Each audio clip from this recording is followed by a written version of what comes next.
Namaste. Welcome to the 5 video tips how to control, reduce, and end anxiety in your life. My name is Kelly Fisher. I'm a spiritual mixed martial artist and self-help guru.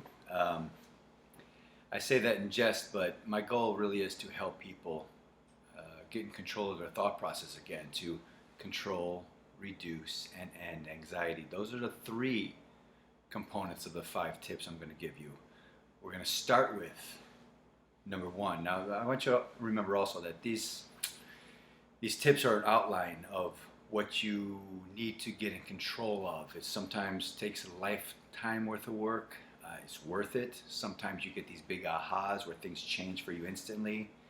But by knowing the process is a big advantage to you to getting in control of your thought process. So, number one is knowing what anxiety is and where it comes from.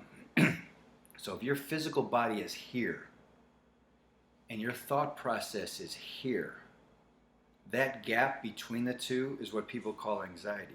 Now, why is that? Because if your body is here and your thinking is here, that gap in the middle you will never be able to control. You can't, because it's a future event from where your body is to where your mind is when it's racing at its highest, and you know what I'm talking about.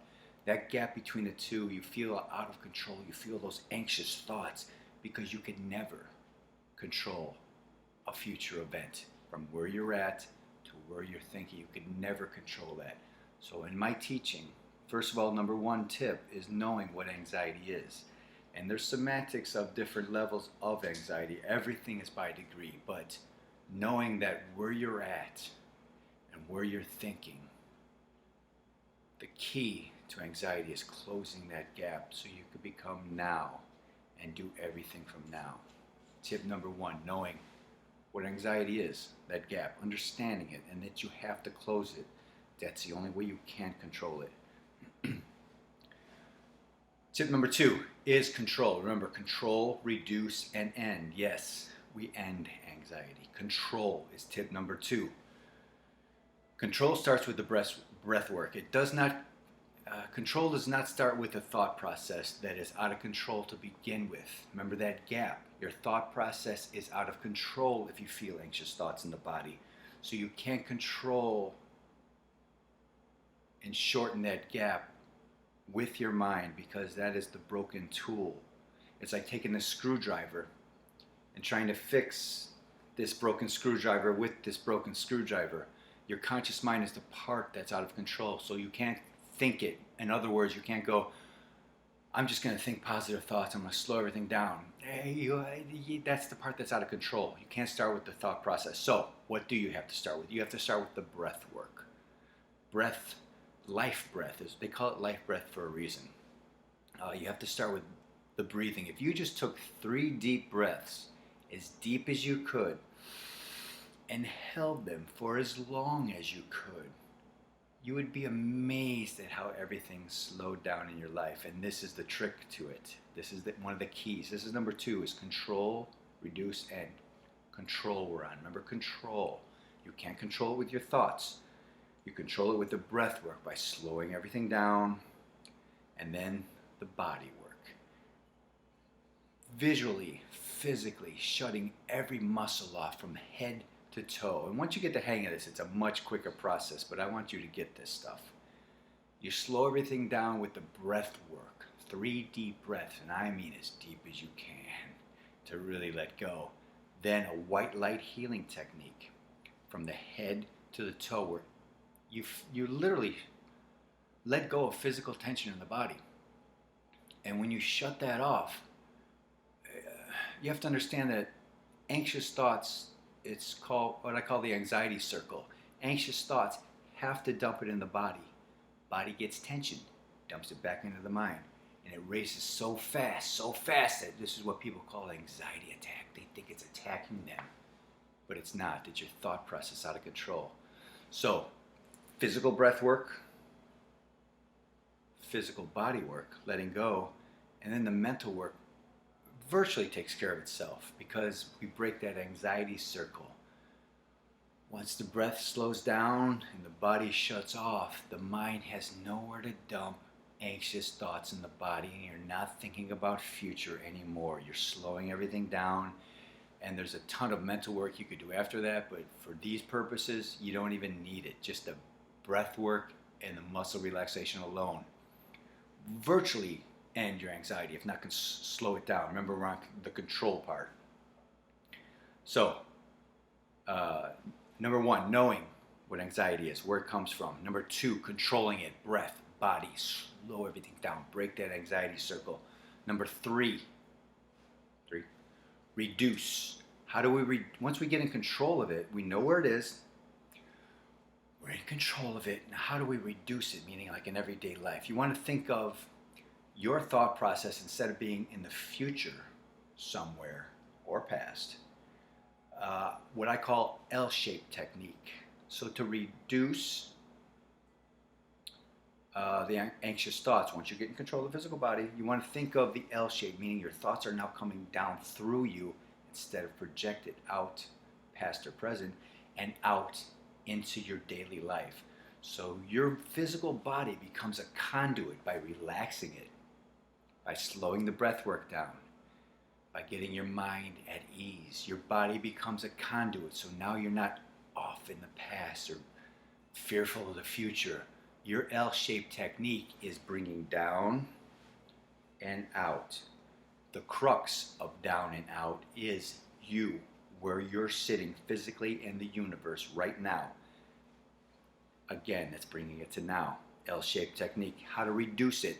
If you reduce it just a little bit, but you go back to anxious thoughts, that's good. Reduce it some more. Get in practice with this. It's like lifting weights. Get in practice with this L shape. Anytime you have a future, past, anxious thought, boom, think about the L shape.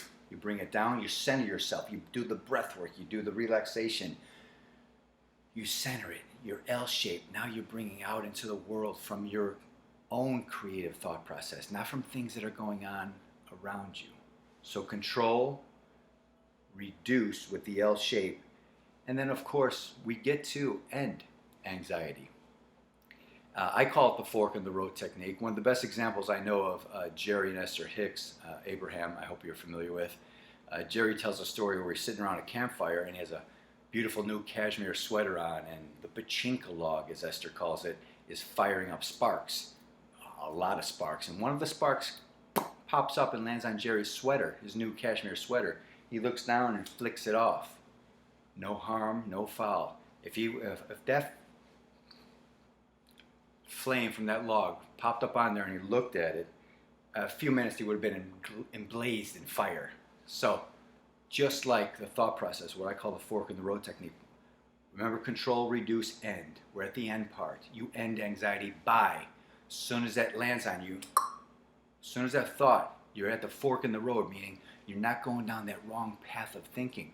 As soon as your thought comes up, you're in such control of your body and then your thinking that when that thought pops on you, instead of watching it burn, oh my God, that's a horrible thought. No, shh. Gone. You flick it off. That's the fork in the road technique. Bringing it back, you get so in control of your mental being, your physical being, that now you can control your thought process. So knowing what anxiety is and where it comes from. 1. 2, controlling anxiety. Physical breath work, physical body, and then the thought process. You can't fix a broken screwdriver with a broken screwdriver. Then reducing. Control, reduce. Reduce. L-shaped technique. Now your body's in alignment. Now you can choose your thoughts. You are the conduit, bringing down original thought, fresh thought. Now you're in control of your life. End anxiety. Fork in the road technique. Once you get control of that L shape, then before it even need to be challenged with the L shape, you think about the fork in the road. As soon as you have an anxious thought going, no, I know there's no good ending down that road. I'm going to flick it off and start over right now. And tip number 5 is what I call morning cup of joes, which you'll be privy to. I call it that because the most control you have is after you shut it off at night. There's a reason we go to sleep, and it ain't for rest. It's to clear the mind out and go through cycles of thought and dream and REM therapy, all this good stuff. Point is, we wake up with a new momentum when we open our eyes. That morning cup of joe is going to just outstretch ego. Meaning if you just outstretch by 3, 4, 5% of all the stuff you thought of the day before, instead of reliving that stuff when you get up, oh shoot, I remember blah, blah, blah, and you're right into anxious stuff, you watch anxious news, you get on the road with other anxious people, and you're right back to where you were, and you're not getting out of this anxiety circle. So morning cup of joe, tip number 5, is to wake up and reprogram yourself. It's 5-10 minutes tops in the morning, and you reprogram yourself. So, knowing where anxiety comes from, controlling, reducing, and ending anxiety in your life, bringing you back till now, where every day you think from now. I don't wear a watch, because I never think future tense. There's what Eckhart Tolle calls clock time. Well, I'm going on a trip next week. I have to plan that. That's clock time. That's watch serves a purpose. It's not reality. Your only reality is here now. And getting in control of your thought process by getting rid of anxiety opens up a world of amazement for you. And I'm here to help you in any way I can. God bless.